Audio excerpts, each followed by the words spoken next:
최고급 세단의 엔진 소리가 조용히 꺼졌다. 차창 밖으로 보이는 허름한 빌라의 외관은 10년 전과 별반 다르지 않았다. 아니, 어쩌면 더 낡고 초라해졌을지도 모른다. 운전기사가 문을 열어주자 하이힐이 아스팔트를 딱 하고 찼다. 사모님, 언제쯤 모시러 올까요? 1시간 후에 오세요. 10년이었다. 내가 그 지옥 같던 반지하 단칸방에서 기어 나와 다시 이 문 앞에 서기까지 딱 10년이 걸렸다. 손목에 다이아몬드 시계가 햇볕에 반짝였다. 이 시계 하나의 값이면 저 빌라 전체를 살 수 있을 것이다. 3층 창문에 흰 빨래가 걸려 있었다. 그 창문 너머로 누군가 나를 내려다보고 있는 것 같았다. 시어머니일까?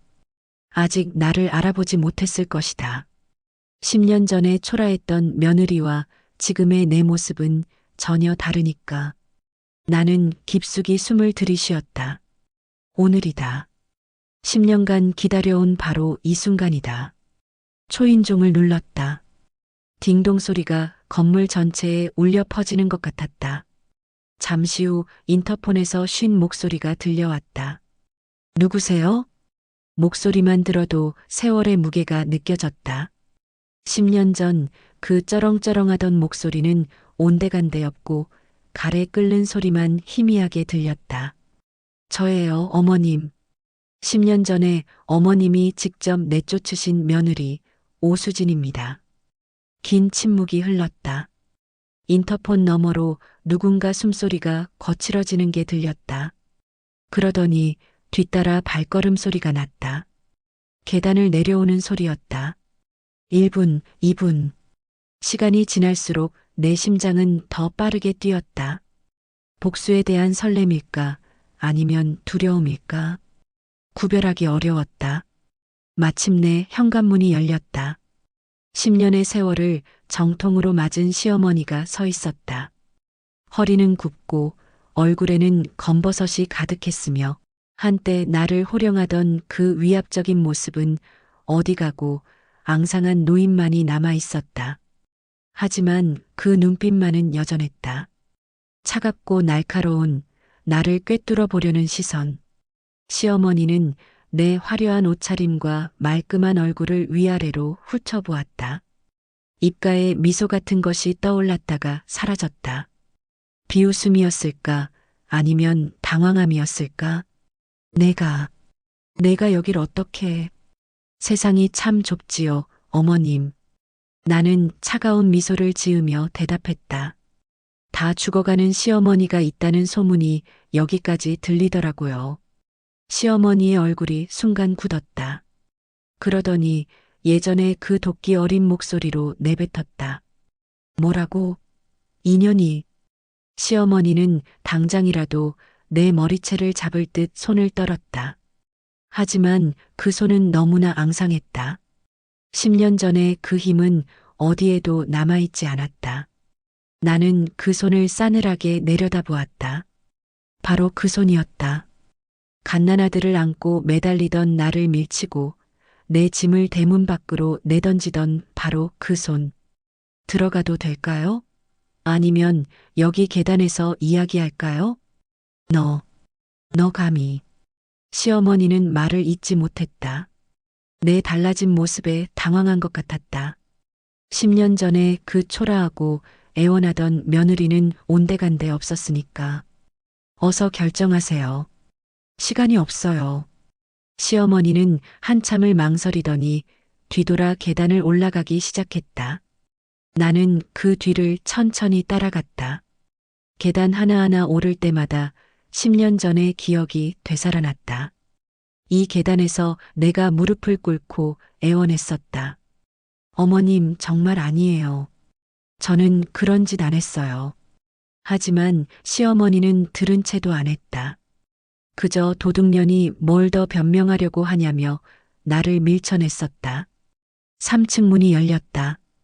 집안은 생각보다 더 초라했다. 곰팡내와 양 냄새가 섞인 퀴퀴한 공기가 코를 찔렀다. 거실 한켠에는 각종 약통들이 즐비했고 낡은 소파에는 담요가 흐트러져 놓여 있었다. 앉아. 시어머니가 소파를 가리켰다. 하지만 나는 서 있기로 했다. 앉으면 작아 보일 것 같았다. 앉지 않겠어요. 할 말만 하고 갈 테니까요. 시어머니의 눈에 분노가 이글거렸다. 이 오만한 년이 돈 몇 푼 벌었다고 눈에 뵈는 게 없어? 돈 몇 푼이라고요? 나는 웃음을 터뜨렸다. 진심으로 우스웠다. 어머님, 제가 지금 얼마나 가지고 있는지 아세요? 어머님이 10년 전에 도둑질했다고 우기던 그 5천만 원? 그건 지금 제게는 용돈 수준이에요. 시어머니의 얼굴이 새하얗게 질렸다.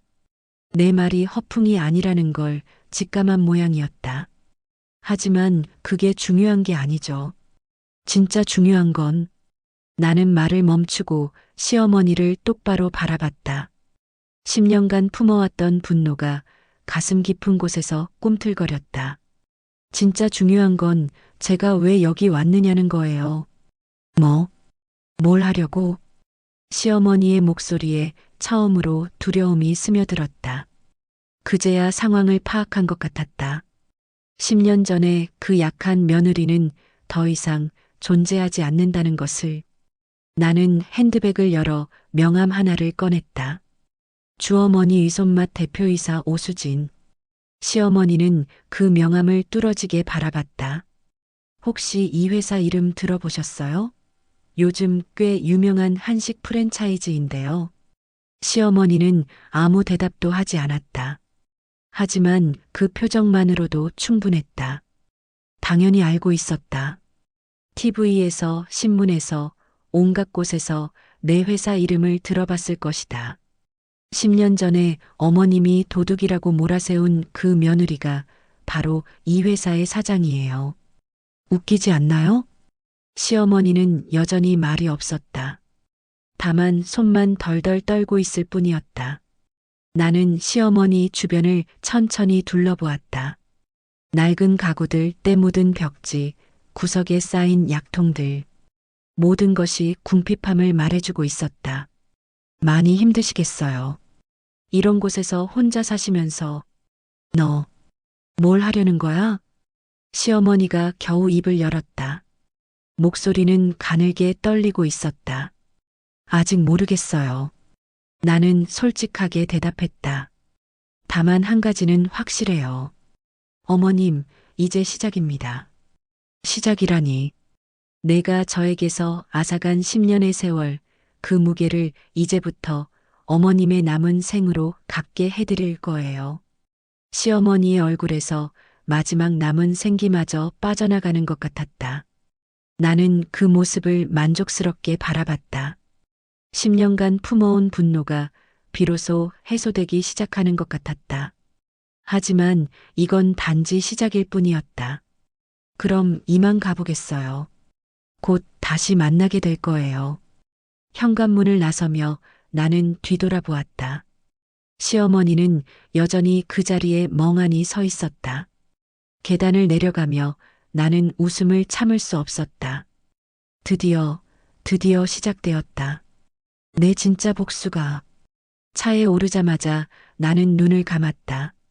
10년 만에 마주한 시어머니의 그 당황한 얼굴이 아직도 눈에 선했다. 하지만 만족감과 함께 밀려오는 것은 10년 전 그날의 생생한 기억이었다. 2014년 7월 15일. 유난히 비가 많이 오던 여름날이었다. 그날 아침 나는 생후 3개월 된 아들 준호를 재우고 남편의 아침을 준비하고 있었다. 시어머니는 새벽부터 어딘가 전화를 받으며 안색이 좋지 않으셨다. 남편 상훈이의 작은 부품 제조업체에 큰 계약이 들어와 자금이 급히 필요한 상황이었는데 며칠 전 은행에서 대출을 받았던 돈이 있어야 했다. 여보, 아침 드세요. 응, 고마워. 남편은 평소보다 심각한 표정이었다. 회사 운영이 쉽지 않다는 건 알고 있었지만 그날은 특히 더 걱정스러워 보였다. 5천만 원이 사라졌어. 시어머니의 날카로운 목소리가 부엌까지 들렸다. 나는 수저를 놓고 거실로 나갔다. 어머님, 무슨 일이세요? 시어머니는 찢어진 통장을 손에 들고 계셨다. 그 손은 분노로 떨리고 있었다. 상훈이 회사 계좌에서 5천만 원이 사라졌어. 어젯밤까지만 해도 있던 돈이. 남편이 급히 통장을 확인했다. 정말로 돈이 없었다. 어제까지 있던 5천만 원이 흔적도 없이 사라져 있었다. 이게 무슨, 누가 했겠어? 이 집에서 통장에 손 댈 수 있는 사람이 누가 있겠어? 시어머니의 시선이 나에게 꽂혔다. 그 순간 온몸에 소름이 돋았다. 어머님, 설마 저를 의심하시는 건 아니죠? 의심? 확신하고 있어. 시어머니가 갑자기 일어서더니 내 앞으로 다가왔다. 이 도둑년, 내 아들 등골 빼먹으려고 작정을 했구나. 어머님, 아니에요. 저는 정말 모르는 일이에요. 나는 황급히 손을 저었다. 하지만 시어머니의 눈에는 이미 확신이 가득했다. 그럼 누가 했어? 하늘에서 돈이 날아갔어? 아니면 도둑이 들어와서 통장만 쏙 빼갔어? 어머님, 진정하세요. 수진이가 그럴 리가 없잖아요. 남편이 나서서 말했지만 그 목소리에는 확신이 없었다. 그럴 리가 없다고?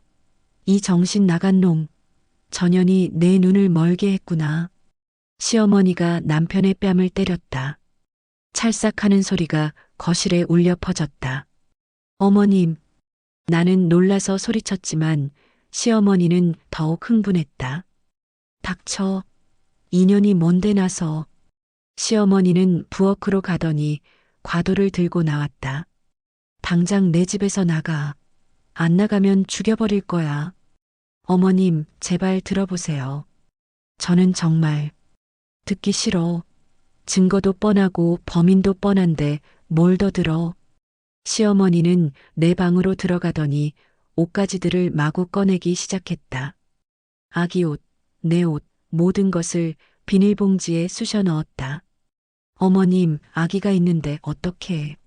아기, 도둑년이 낳은 새끼가 뭔 아기야. 그 말에 가슴이 무너져 내렸다. 갓난아기까지 그렇게 말하다니.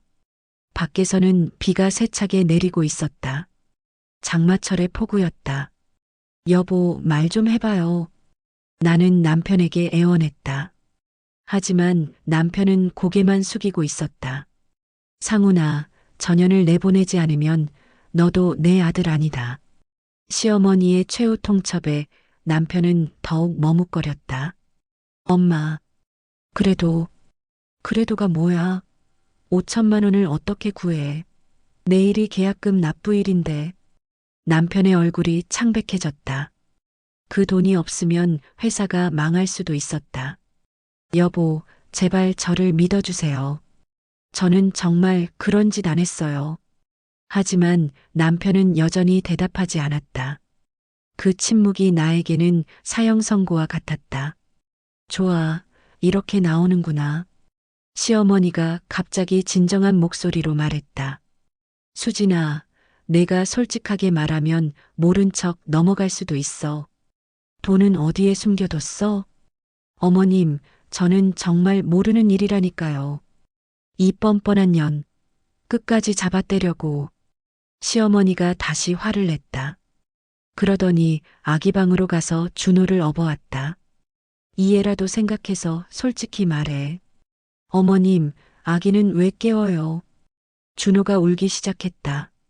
나는 급히 아이를 받으려 했지만 시어머니는 주지 않았다. 돈부터 내놔. 정말 없어요. 저는 그런 짓 안 했다고요. 그럼 나가. 당장 이 집에서 꺼져. 시어머니가 울고 있는 아기를 내 품에 억지로 밀어 넣었다. 비가 이렇게 오는데 아기를 어떻게 해. 그건 내가 알아서 해. 도둑질해 놓고 뻔뻔하게 눌러 앉으려고. 시어머니는 내 짐들을 현관문 밖으로 던져버렸다. 비에 젖은 짐들이 계단에 굴러떨어졌다. 어머님, 제발 이것만은. 나는 아기 베넷 저고리를 들고 애원했다. 준호가 태어났을 때 시어머니가 직접 사주신 첫 옷이었다. 그것도 필요 없어. 시어머니는 베넷 저고리까지 빗속으로 던져버렸다. 하얀 베넷 저고리가 흙탕물 속으로 떨어지는 걸 보는 순간 나는 모든 걸 포기하고 싶었다. 여보, 마지막으로 남편을 바라봤다. 하지만 남편은 고개를 돌렸다. 미안하다, 수진아. 지금은 어쩔 수가 없어. 그 말이 마지막이었다. 나는 울고 있는 준호를 꼭 안고 빗속으로 나갔다. 뒤에서 문 닫히는 소리가 들렸다. 비는 더욱 세차게 내렸다. 온몸이 금세 젖었다. 준호는 차가운 빗물에 더욱 심하게 울었다. 나는 흙탕물에 떨어진 베넷 저고리를 주워들었다. 흙투성이가 된 하얀 옷을 보니 눈물이 더욱 쏟아졌다. 준호야, 엄마가 지켜줄게. 우리 꼭 살아남자. 그날 밤 나는 동네 모텔에서 밤을 보냈다. 가진 돈은 몇만 원이 전부였다. 준호는 계속 울었고 나는 젖은 옷을 입은 채 하루 종일 떨었다. 다음 날부터 반지하 단칸방 찾기가 시작됐다. 그나마 보증금이 가장 적은 곳이 월 30만 원짜리 곰팡내 나는 지하방이었다. 창문도 제대로 없는 그곳에서 나와 준호의 새로운 삶이 시작되었다. 차창을 두드리는 소리에 나는 현실로 돌아왔다. 기사가 걱정스러운 표정으로 나를 바라보고 있었다. 사모님, 괜찮으세요? 네, 괜찮아요. 출발해 주세요. 하지만 괜찮지 않았다. 10년이 지나도 그날의 기억은 여전히 생생했다. 그리고 그 기억이 나를 더욱 강하게 만들었다. 시어머니, 이제 당신 차례입니다. 곰팡내 나는 반지하 단칸방.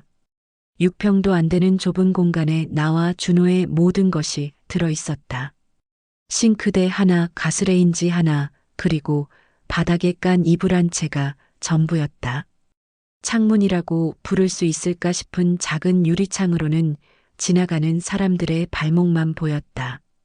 쫓겨난 지 일주일이 지났다. 준호는 계속 울었다. 아기가 우는 이유를 몰랐다. 배가 고픈 건지 아픈 건지 아니면 이 축축하고 차가운 공기 때문인지 나는 아무것도 확신할 수 없었다. 준호야, 엄마 좀 도와줘. 제발 좀 그만 울어.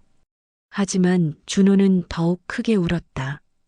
그 울음소리가 좁은 방 안에서 메아리쳐 돌아왔다. 나는 아이를 품에 안고 흔들어 봤지만 소용없었다. 밤이 되면 더 끔찍했다.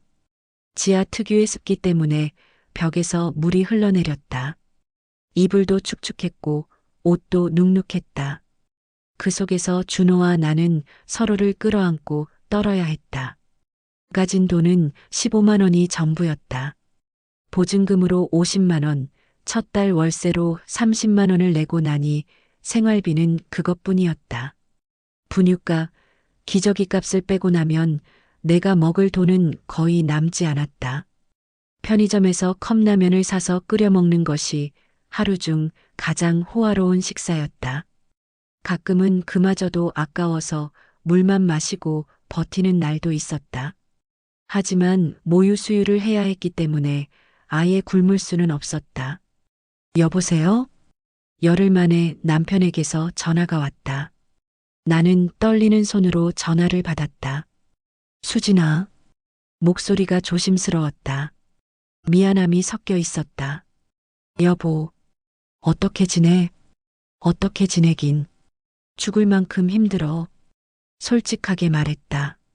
더 이상 자존심 부릴 상황이 아니었다. 준호는 계속 울어.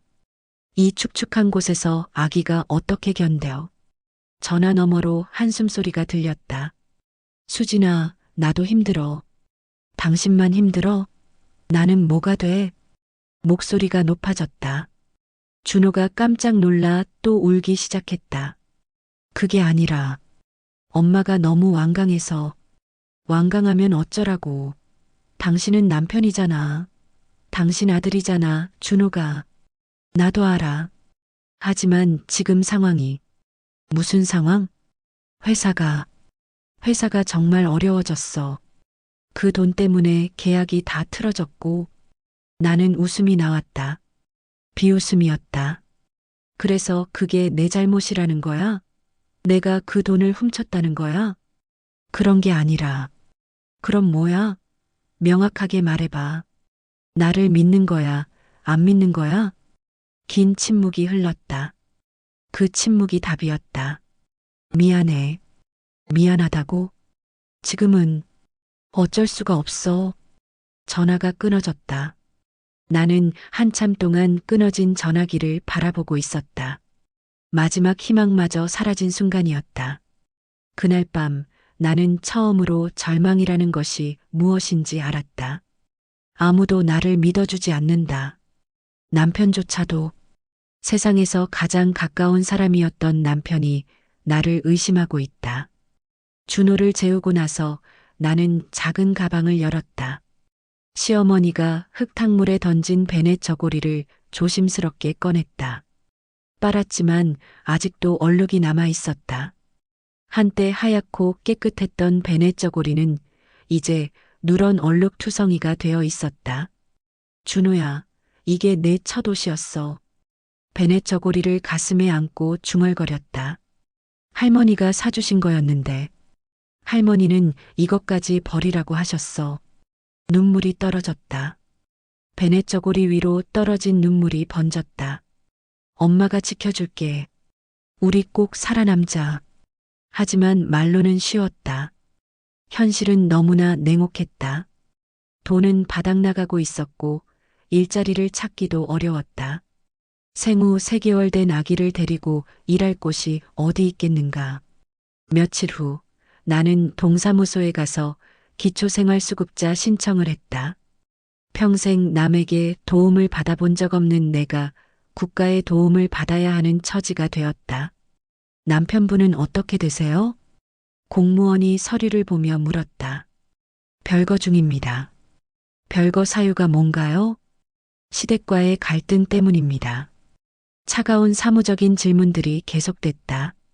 내 인생이 서류 몇 장으로 정리되어 가는 기분이었다. 일단 심사를 거쳐야 하니까 2주 정도 기다려주세요. 2주. 그때까지 어떻게 버텨야 할까? 집으로 돌아오는 길에 시장을 지나게 되었다. 바쁘게 돌아가는 시장의 풍경을 보니 문득 생각이 났다. 여기서 뭔가 일을 할 수 있지 않을까? 다음 날부터 나는 시장을 돌아다니기 시작했다. 준호를 업고 이 집 저 집을 돌아다니며 일자리를 구했다. 대부분은 아기 때문에 거절당했다. 아기 있으면 제대로 일 못하잖아. 애 울면 어떻게 해? 다른 데 가봐. 거절의 이유는 다 비슷했다. 하지만 포기할 수 없었다. 살기 위해서는 일을 해야 했다. 그러던 중 작은 식당 하나가 눈에 들어왔다. 정간의 식당이라는 소박한 간판이 걸린 허름한 가게였다. 할머니 한 분이 혼자 일하고 계셨다. 사장님, 일자리 있나요? 일자리? 할머니가 나를 위아래로 훑어보셨다. 그리고 내 품에 준호를 보셨다. 애가 있네? 네. 하지만 방해 안 되게 할게요. 할머니는 한참 생각하시더니 말씀하셨다. 하루만 해봐. 어떤지 보고 결정하자. 그날부터 내 새로운 삶이 시작되었다. 새벽 5시에 일어나 준비를 하고 준호를 업고 식당에 가서 청소를 했다. 설거지를 하고 재료를 손질하고 손님들 상을 차렸다. 처음에는 모든 것이 서툴렀다. 준호가 울면 손님들이 싫어했고 내가 실수하면 할머니가 한숨을 쉬셨다. 하지만 나는 포기하지 않았다. 포기할 수 없었다. 이 아줌마 정말 열심히 하네. 할아버지 사장님이 할머니에게 말씀하시는 소리가 들렸다. 그러게 말이야. 애도 있는데 저렇게 열심히 하다니. 사정이 있나 보지. 저런 아이가 왜 이런 데서 일하겠어. 두 분은 내 사정을 묻지 않으셨다. 하지만 따뜻한 밥을 챙겨주시고 준호가 울면 대신 돌봐주시기도 하셨다. 한 달이 지나자 할머니가 말씀하셨다. 정식으로 일하자. 월급은 80만 원, 식사는 여기서 해결해도 돼. 80만 원. 적은 돈이었지만 나에게는 생명줄이었다. 그날 밤 나는 해진 베넷 저고리를 다시 꺼내봤다. 얼룩은 여전했지만 이상하게 마음이 따뜻해졌다. 준호야, 우리 해냈어. 이제 정말 시작이야. 아기는 잠들어 있었다. 평소보다 편안한 얼굴이었다. 엄마가 강해질 거야. 그래서 너를 지켜줄 거야. 그날부터 나는 매일 다짐했다. 독해지자. 강해지자. 그래서 언젠가는 반드시 되돌려주자. 시어머니, 당신이 내게 한 일들을 그대로. 정간의 식당에서 일한 지 3개월이 지났다. 처음에는 서툴기만 하던 내가 이제는 혼자서도 식당을 돌릴 수 있을 정도가 되었다. 새벽 5시에 나와서 재료를 손질하고 국을 끓이고 반찬을 준비하는 것이 이제는 자연스러워졌다. 준호도 많이 안정되었다. 처음에는 낯선 환경에서 계속 울었지만 이제는 식당 구석에 마련된 작은 공간에서 혼자서도 잘 놀았다. 가끔 손님들이 귀엽다며 과자나 우유를 사다 주기도 했다. 수진아, 이리 와봐. 할머니가 나를 부르셨다. 정말 순 할머니는 70대 중반이지만 여전히 정정하셨다. 평생 식당 일을 하시며 억척스럽게 살아오신 분이었다. 네, 할머니. 앉아봐. 할 말이 있어. 할머니는 앞치마를 벗으시며 내 옆에 앉으셨다. 걱정스러운 표정이셨다. 수진아, 너 사정이 어떤 거야? 말하고 싶지 않으면 안 해도 되지만. 나는 잠시 망설였다. 그동안 내 과거에 대해서는 거의 말하지 않았었다. 하지만 할머니의 따뜻한 눈빛을 보니 더 이상 숨기고 싶지 않았다. 시댁에서 쫓겨났어요. 쫓겨났다고? 돈을 훔쳤다는 누명을 썼어요. 5천만 원이 없어졌는데 제가 가져갔다고. 할머니의 얼굴이 굳어졌다. 그래서 준호 아빠는 믿어주지 않았어요. 시어머니 편을 들었죠. 할머니는 한숨을 깊게 쉬셨다. 어쩜 그런 일이. 그래서 혼자 애를 키우고 있는 거구나. 네. 갈 데가 없어서 반지하 방에서 살고 있어요. 반지하라고? 할머니의 목소리에 놀라움이 섞였다. 애가 있는데 그런 곳에서 어떻게 살아? 축축하고 추운데. 괜찮아요. 이제 일도 있고 조금씩 나아질 거예요. 하지만 할머니는 고개를 저으셨다. 안 돼. 그런 곳에서는 애가 병날 거야. 그날 저녁 할머니는 할아버지와 뭔가 진지한 대화를 나누셨다. 나는 일을 마치고 준호를 재우면서도 두 분의 낮은 목소리가 신경 쓰였다. 다음 날 아침 할머니가 나를 다시 불러앉히셨다. 수진아, 우리 집 2층에 방 하나가 비어 있어. 네. 원래는 창고로 쓰던 곳인데 치우면 살만해. 거기서 살래? 나는 깜짝 놀랐다. 할머니, 그런데 전 돈이 없어서. 돈은 걱정 마. 월세도 받지 않을 거야. 그럴 수는 없어요. 공짜로 살 수는. 아니야. 대신 조건이 있어. 할머니가 미소를 지으셨다. 이 식당 일을 더 열심히 해주면 돼. 그리고 할머니는 잠시 말을 멈추셨다가 계속하셨다. 나한테 요리를 배워봐. 내가 정말 재주가 있더라. 재주요? 손맛이 좋아. 처음에는 서툴렀지만 지금은 내가 만든 것과 별반 차이가 없어. 할아버지도 끄덕이셨다. 그러게 말이야. 손님들도 음식이 더 맛있어졌다고 해. 나는 믿을 수 없었다. 내게 재주가 있다니. 할머니, 정말 그런 것 같아요? 당연하지. 음식은 정성이야. 내 음식에는 정성이 가득해. 준호를 위해서라도 열심히 하는 마음이 음식에 들어가는 거지. 그날 오후 할머니는 나를 2층으로 데리고 가셨다. 정말 창고였던 방이지만 창문도 크고 햇볕도 잘 들어왔다. 반지하와는 비교할 수 없을 정도로 좋은 환경이었다. 여기 치우고 벽지 좀 새로 발라주면 살만할 거야. 할아버지가 말씀하셨다. 내가 도와줄게. 이런 일은 익숙해. 나는 눈물이 났다. 이런 따뜻함을 받아본 게 언제였던가. 친정 부모님이 일찍 돌아가시고 혈혈단신이었던 내게 이 두 분은 정말 부모님 같았다. 할머니, 할아버지, 고마워요. 정말 고마워요. 고맙긴 뭘. 우리도 외로웠는데 수진이랑 준호가 와서 집이 살아났어. 할머니가 내 손을 잡아주셨다. 우리 아들이 일찍 죽고 며느리도 재혼해서 멀리 가버렸거든. 그래서 손주도 못 보고 살았는데 준호 덕분에 손주 본 기분이야. 할아버지의 눈에도 눈물이 맺혔다. 그래. 우리 서로 가족이 되자. 피는 안 섞였지만 진짜 가족처럼. 그날 밤 나는 준호를 안고 반지하를 떠났다. 짐이라고 해봤자 옷가지 몇 벌과 해진 베네 저고리가 전부였다. 2층 방은 정말 따뜻했다. 바닥도 마르고 햇볕도 잘 들어왔다. 준호는 넓은 방에서 마음껏 기어다니며 좋아했다. 준호야, 우리 이제 정말 새 출발이야. 그날부터 내 인생이 달라지기 시작했다. 할머니는 정말로 나에게 요리를 가르쳐 주셨다. 김치 담그는 법부터 시작해서 각종 반찬 만드는 법, 국 끓이는 법까지. 음식은 정성이야. 먹는 사람을 생각하면서 만들어야 해. 할머니의 가르침은 단순히 요리법만이 아니었다. 음식을 통해 사람의 마음을 어루만지는 법이었다. 맛있게 드세요.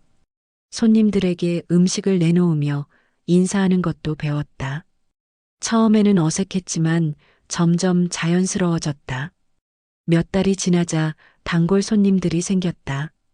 사장님, 여기 음식이 왜 이렇게 맛있어요? 저기 새로 온 아가씨가 만든 거 아니야? 손맛이 끝내주던데. 정말 어머니 손맛 같아요. 그런 말을 들을 때마다 가슴이 뿌듯했다. 내게도 이런 재능이 있었구나. 수진아, 내가 정말 대단해. 할머니가 자랑스러워 하셨다. 이제는 내가 배울 정도야. 내 음식이 내 것보다 나아. 그런 말씀 마세요. 아직 멀었어요.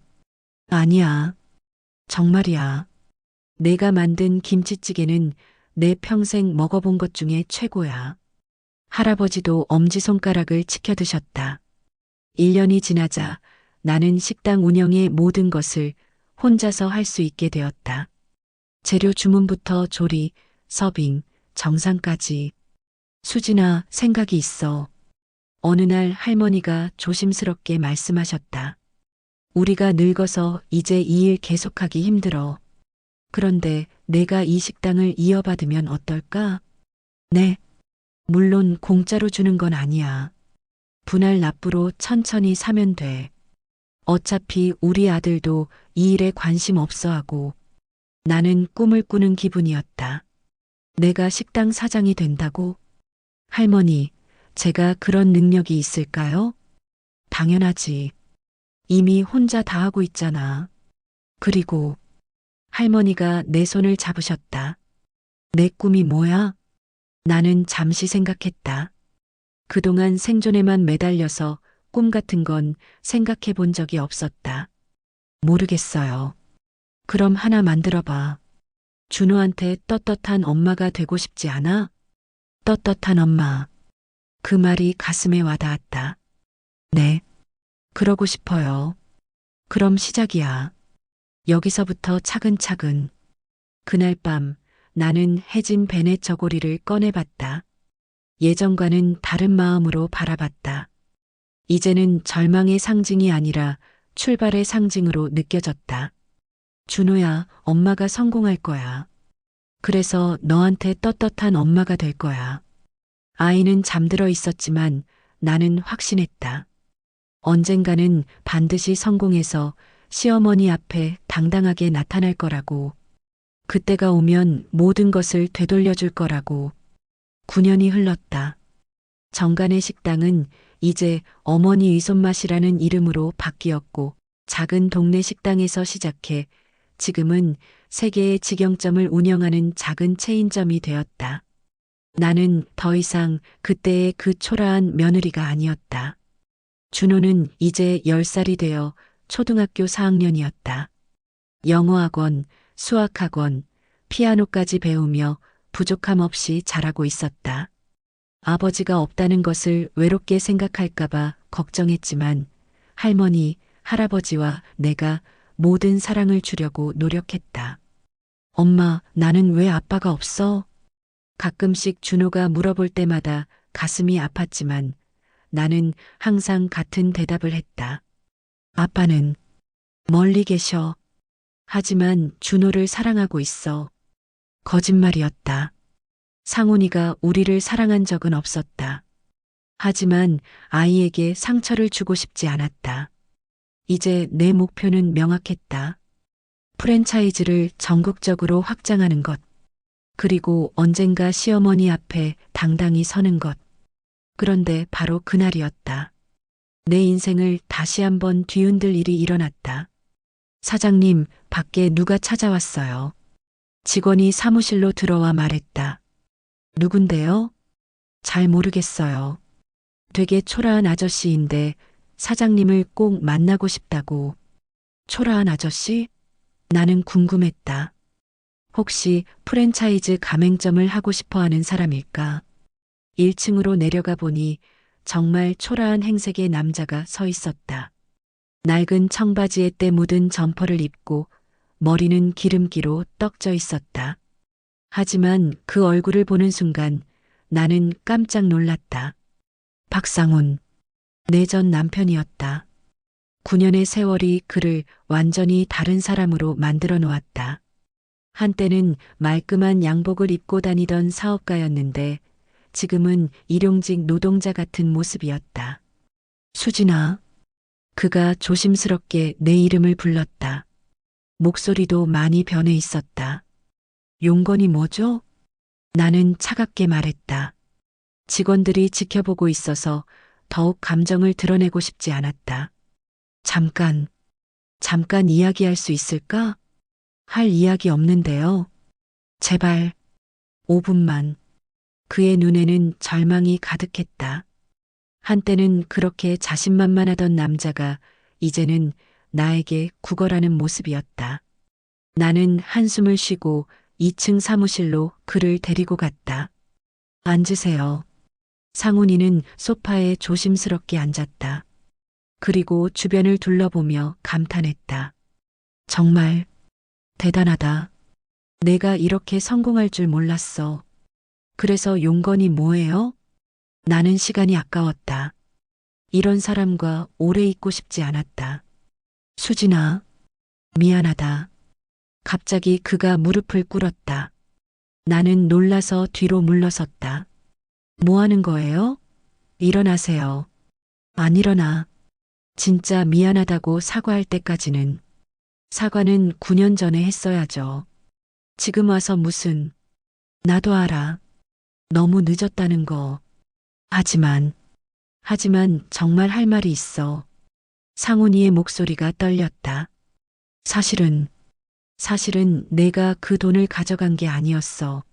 나는 잠시 숨이 멎는 것 같았다. 뭐라고? 5천만 원. 내가 훔친 게 아니었어.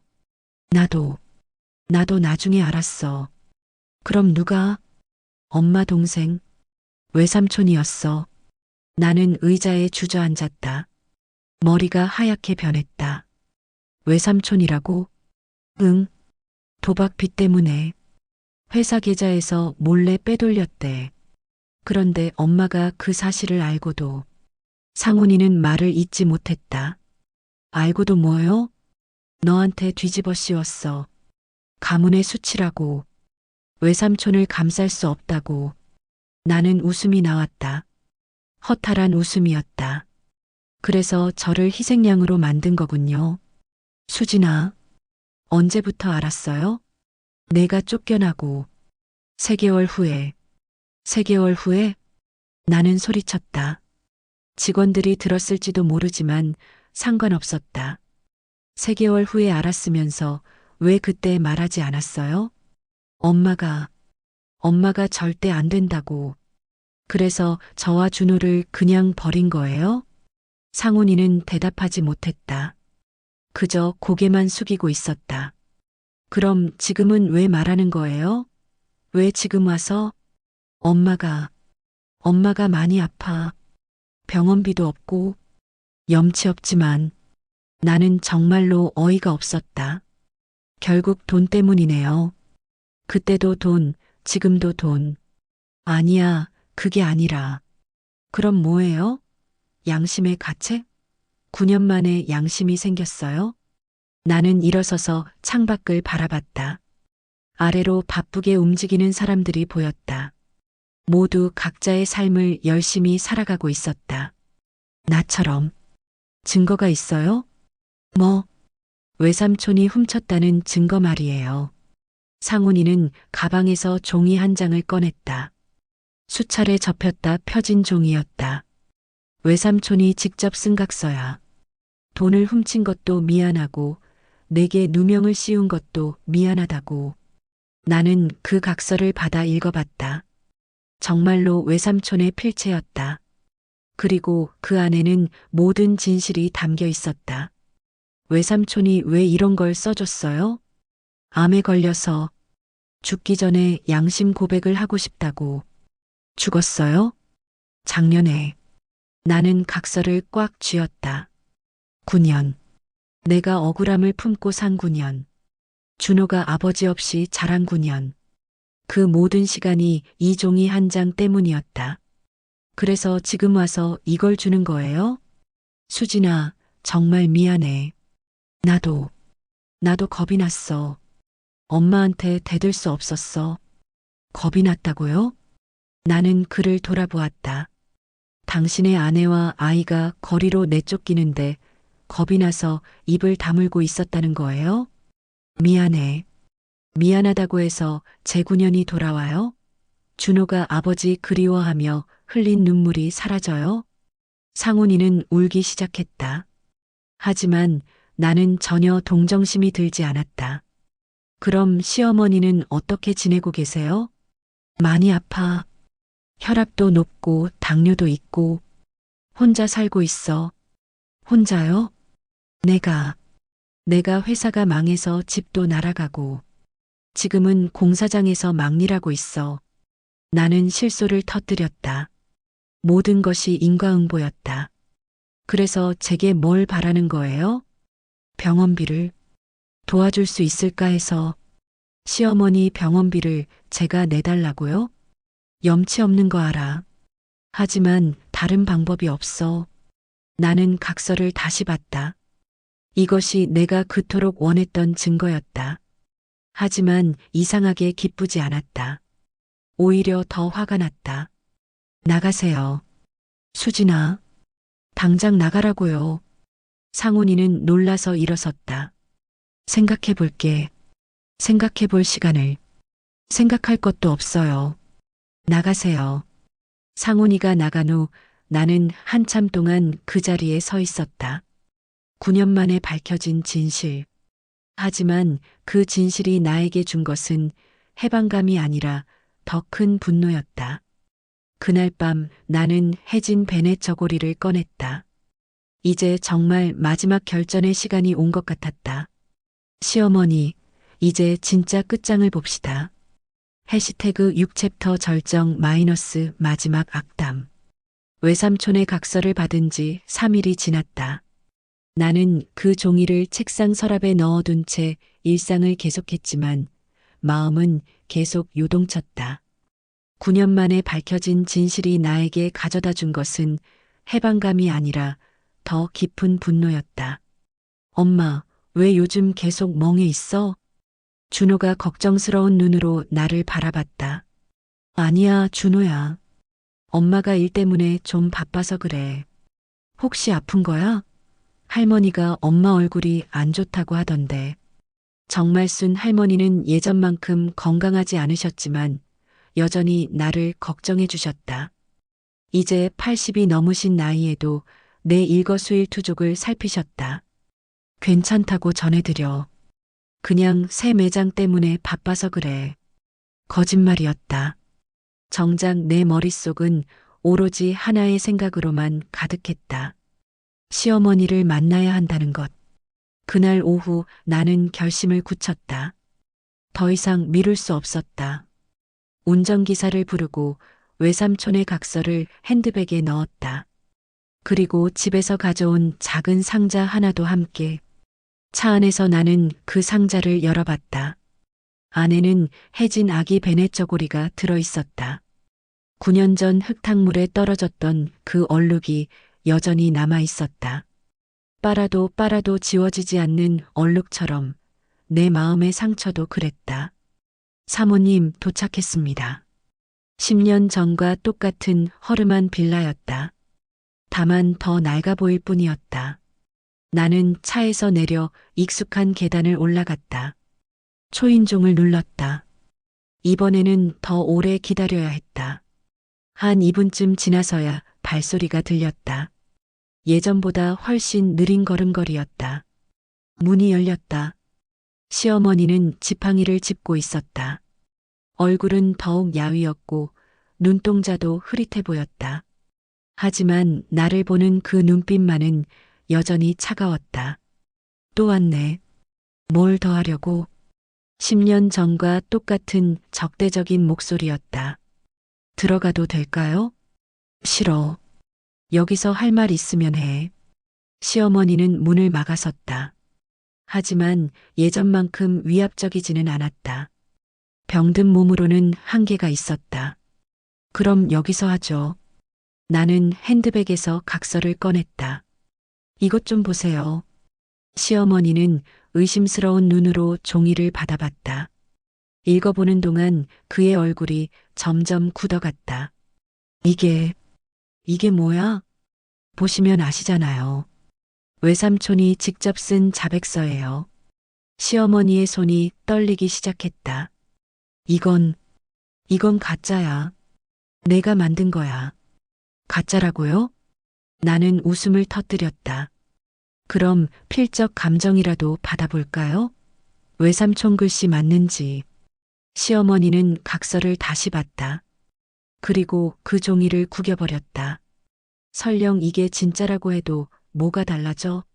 이미 다 지난 일인데. 뭐가 달라지냐고요? 나는 믿을 수 없었다. 아직도 이런 식으로 나오다니. 제가 9년 동안 받은 고통은 어떻게 하라고요? 준호가 아버지 없이 자란 상처는요? 그건 내 운명이야. 누굴 탓해?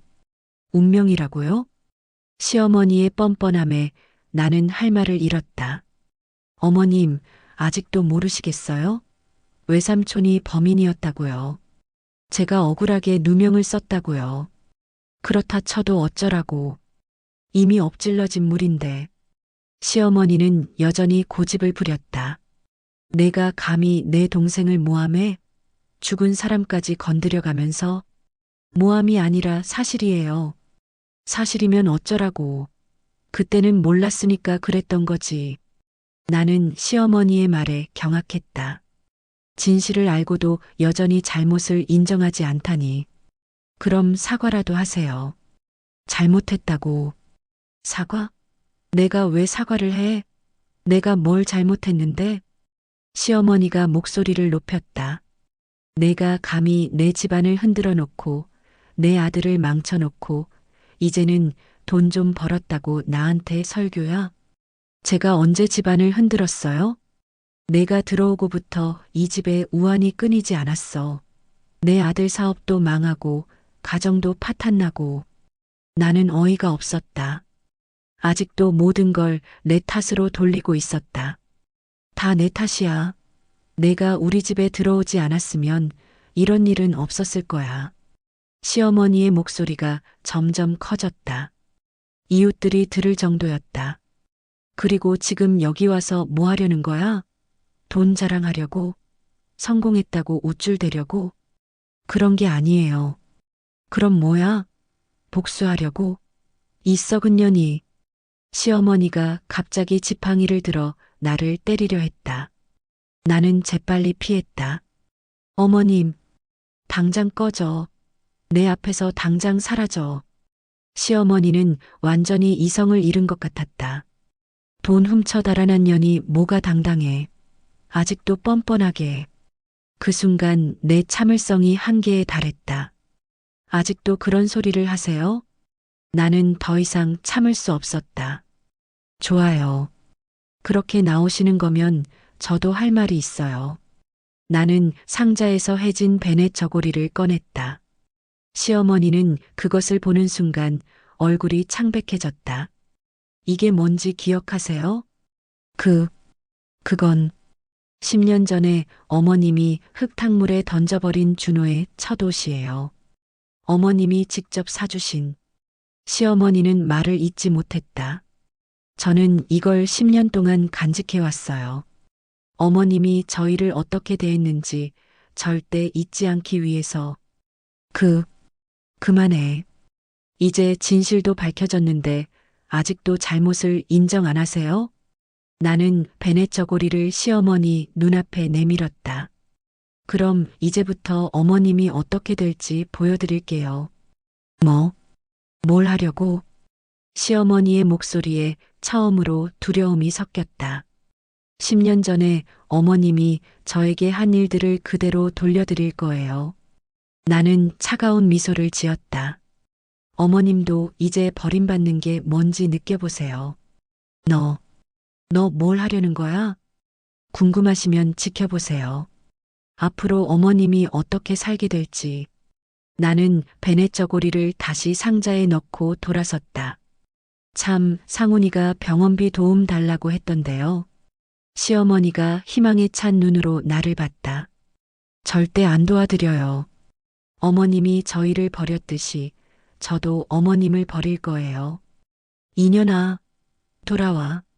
뒤에서 시어머니의 고함 소리가 들렸지만 나는 돌아보지 않았다. 계단을 내려가며 나는 만족스러운 미소를 지었다. 이제 정말 시작이었다. 어머님, 지옥이 뭔지 보여드릴게요. 시어머니와의 두 번째 만남으로부터 일주일이 지났다.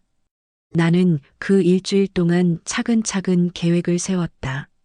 단순히 화를 내고 끝날 일이 아니었다. 제대로 된 복수를 하려면 완벽해야 했다. 먼저 변호사부터 만났다. 외삼촌의 자백서만으로도 충분히 명예훼손 소송을 걸 수 있습니다. 정신적 피해에 대한 손해배상도 가능하고요. 소송은 나중에 생각해보고 우선 다른 일부터 처리하겠습니다. 나는 변호사 사무실을 나와 바로 사설탐정 사무소로 향했다. 박상훈이라는 사람과 그의 어머니 김말자에 대해 모든 것을 알고 싶어요. 현재 상황, 경제 상태, 인맥, 약점까지 전부요. 얼마나 자세히 조사해 드릴까요? 돈은 신경 쓰지 마세요. 완벽하게 해주세요. 사흘 후 탐정이 가져온 자료는 내 예상보다도 더 참혹했다. 상훈이는 현재 일용직 노동자로 하루하루 근근히 살고 있었고 시어머니는 기초생활수급자로 월 40만 원으로 생활하고 있었다. 집도 전세에서 월세로 바뀐 지 오래였다. 참, 이 부분도 흥미롭습니다. 탐정이 추가 자료를 보여줬다. 김말자 씨가 현재 살고 있는 집, 월세가 밀려 있어요. 3개월치. 집주인이 계약 해지 통보를 했는데 아직 나가지 못하고 있더군요. 3개월이요? 네, 총 90만 원입니다. 나는 미소를 지었다. 완벽한 기회였다. 다음 날 나는 그 집의 집주인을 만났다. 안녕하세요. 혹시 3층에 사시는 김말자 씨 때문에 고생이 많으시죠? 아, 네. 근데 누구시고 어떻게 이걸? 제가 그분과 인연이 있어서요. 밀린 월세 제가 대신 내드릴게요. 집주인의 얼굴이 환해졌다. 정말요? 그럼 정말 고맙죠. 대신 조건이 있어요. 나는 준비해온 계약서를 내밀었다. 이 집을 제가 사고 싶어요. 시가보다 50% 높은 가격으로요. 집주인은 믿을 수 없다는 표정이었다. 하지만 거절할 이유는 없었다. 일주일 후 나는 그 빌라의 새 주인이 되었다. 그리고 바로 다음 날 시어머니를 찾아갔다. 이번에는 집주인 자격으로. 안녕하세요, 어머님. 문을 연 시어머니는 나를 보더니 경계심 가득한 표정을 지었다. 또 뭐하러 왔어?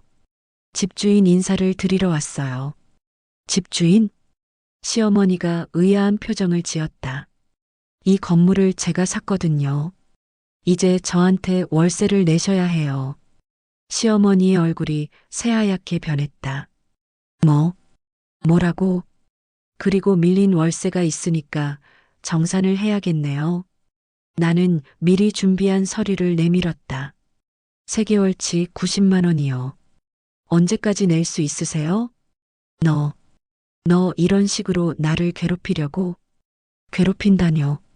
정당한 권리를 행사하는 거예요. 나는 냉정하게 말했다. 어머님도 아시잖아요. 월세는 내야 하는 거라는 걸.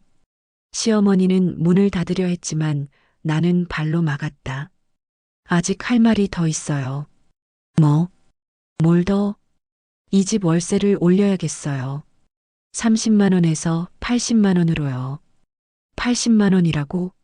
미친 소리 하지 마. 미친 소리가 아니에요. 시세대로 받는 거예요.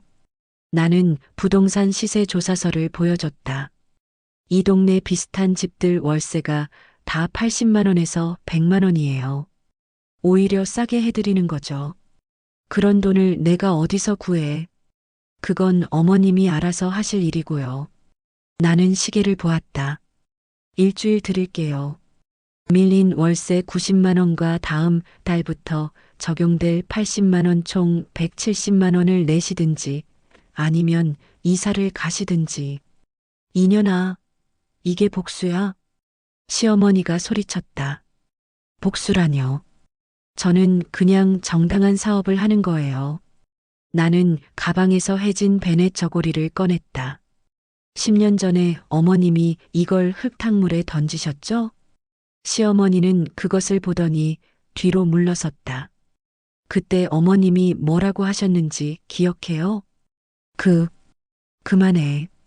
도둑년이 낳은 새끼가 모나기냐라고 하셨죠. 시어머니의 얼굴이 일그러졌다.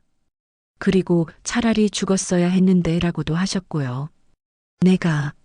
내가 그때 화가 나서요? 나는 차가운 웃음을 지었다. 그럼 저도 지금 화가 나는 건 이해해 주실 거죠? 나는 베넷 저고리를 시어머니 눈앞에 내밀었다. 어머님, 이 얼룩 보이세요? 10년이 지나도 지워지지 않아요. 정수가, 제발, 제 마음의 상처도 마찬가지예요. 절대 지워지지 않아요. 시어머니가 갑자기 내 앞에 무릎을 꿇었다. 미안하다. 정말 미안하다. 내가 잘못했다. 하지만 나는 전혀 감동받지 않았다. 너무 늦었다. 10년 전에 하셨어야 할 말이네요. 제발, 다시 한 번만 기회를. 기회요? 나는 시어머니를 내려다봤다. 어머님이 저한테 기회를 주셨나요? 제가 아무리 애원해도 들은 채도 안 했잖아요. 그때 내가 잘못 생각했어. 미안해. 미안하다고 해서 지난 10년이 돌아와요? 나는 일어서며 말했다. 어머님도 이제 느껴보세요. 버림받는 게 뭔지, 절망이 뭔지. 정수가, 시어머니가 울부짖었다. 나 정말 죽겠어. 갈 데가 없어. 10년 전 제 심정이 바로 그거였어요. 나는 문을 나서며 마지막으로 말했다. 일주일 후에 답을 듣겠습니다. 돈을 내시든지 나가시든지. 계단을 내려가는 동안 뒤에서 시어머니의 울음소리가 들렸다. 하지만 나는 전혀 마음이 아프지 않았다. 차에 올라타서 나는 해진 베넷 저고리를 다시 봤다. 이제 이 옷의 역할은 끝났다. 10년간 나의 분노를 지켜준 증거였지만 이제는 해방의 상징이 되었다. 기사님, 출발해 주세요. 어디로 가시겠습니까? 집으로요. 창밖으로 그 허름한 빌라가 멀어져 갔다. 저 안에서 시어머니가 절망하고 있을 것이다. 10년 전 내가 그랬던 것처럼. 하지만 나는 더 이상 그 절망 속의 여자가 아니었다. 이제 나는 승자였다. 핸드폰이 울렸다. 상훈이었다. 여보세요. 수진아. 엄마가 울면서 전화했어. 너 정말 그 집을 산 거야? 네, 샀어요. 왜 이런 식으로? 어떤 식이요? 정당한 사업이죠. 제발, 제발 한 번만 봐줘. 엄마가 정말 잘못했다고. 10년 늦었어요. 나는 전화를 끊었다. 그날 밤 나는 처음으로 마음이 편했다. 드디어 해냈다. 10년간 꿈꿔왔던 복수를 완벽하게 해냈다. 시어머니, 이제 시작입니다. 일주일이 지났다. 시어머니에게 준 마지막 기한이었다. 나는 그 일주일 동안 평소보다 더 바쁘게 지냈다. 새로운 매장 오픈 준비, 프랜차이즈 계약 체결, 그리고 준호의 중학교 입학 상담까지. 일상은 계속되어야 했다.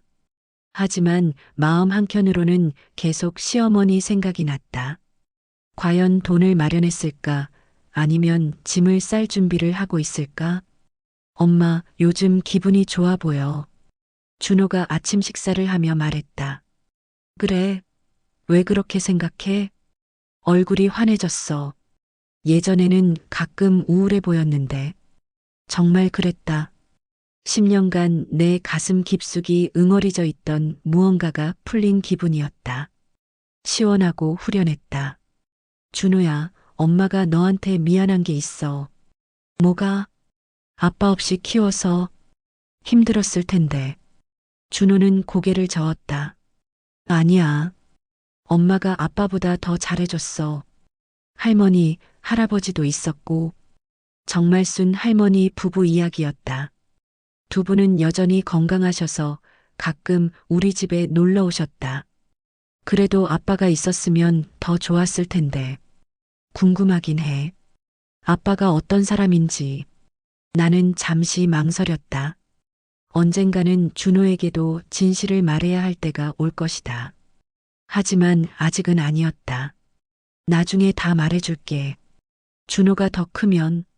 점심때가 되자 나는 시어머니 집으로 향했다. 마지막 확인을 해야 했다.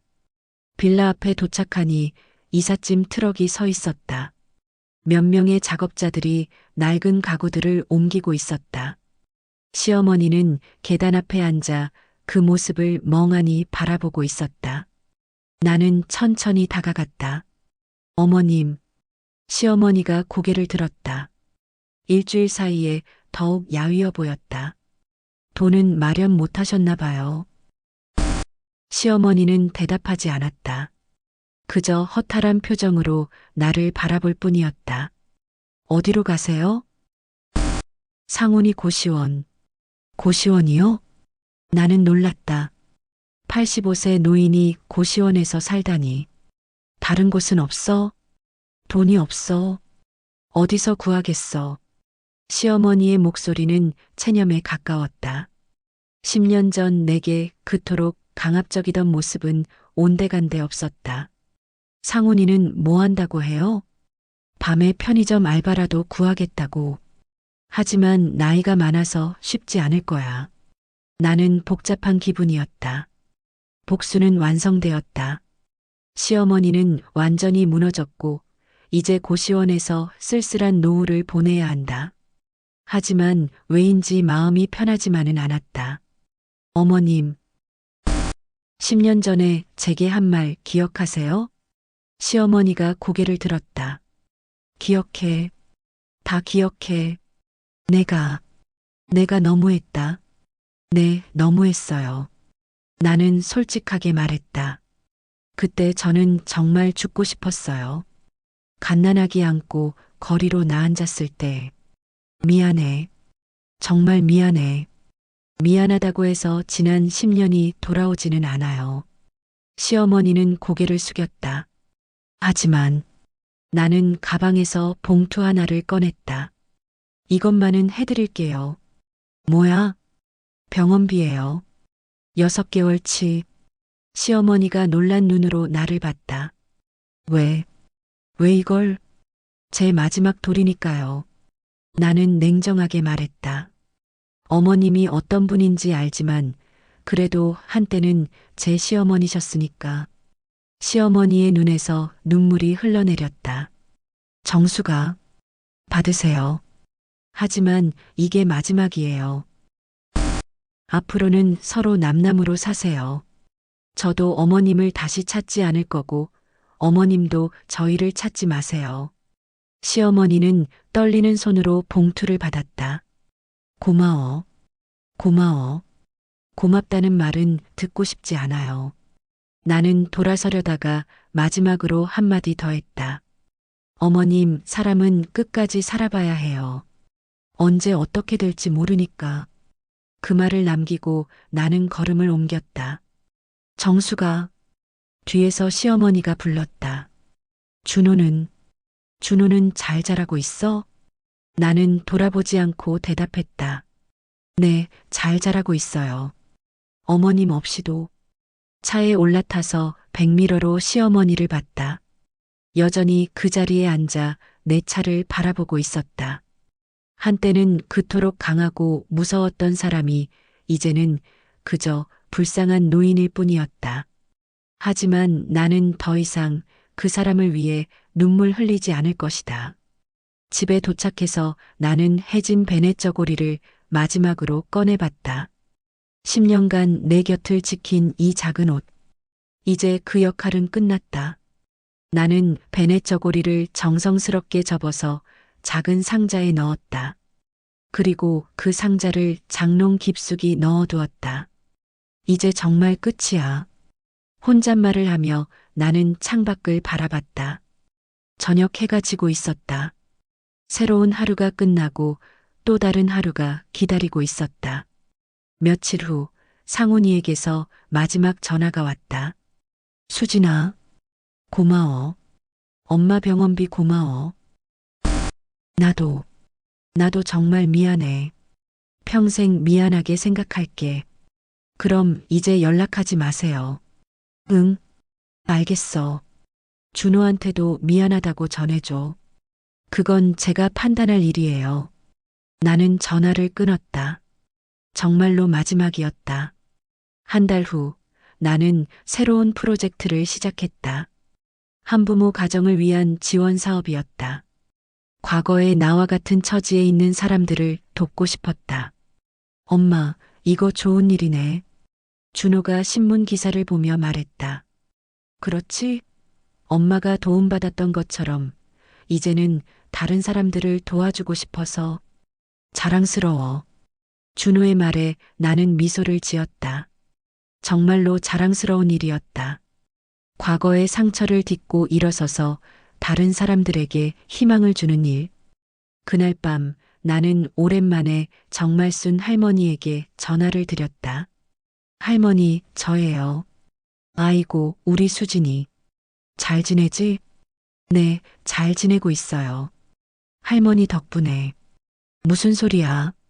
내가 잘나서 잘 되는 거지. 할머니의 따뜻한 목소리를 들으니 가슴이 뭉클했다. 할머니 사랑해요. 나도 사랑해, 우리 딸.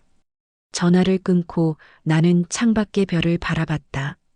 10년 전 반지하 방에서 바라보던 그 별들이었다. 하지만 이제는 전혀 다른 의미였다. 절망이 아닌 희망의 별이었다. 나는 더 이상 과거에 묶여 사는 사람이 아니었다. 앞을 보고 걸어가는 사람이었다. 시어머니에 대한 복수도 끝났고 이제는 정말 새로운 삶이 시작되었다. 준호와 함께 사랑하는 사람들과 함께 만들어갈 새로운 삶이. 과거는 과거일 뿐이었다. 중요한 것은 지금 그리고 앞으로였다.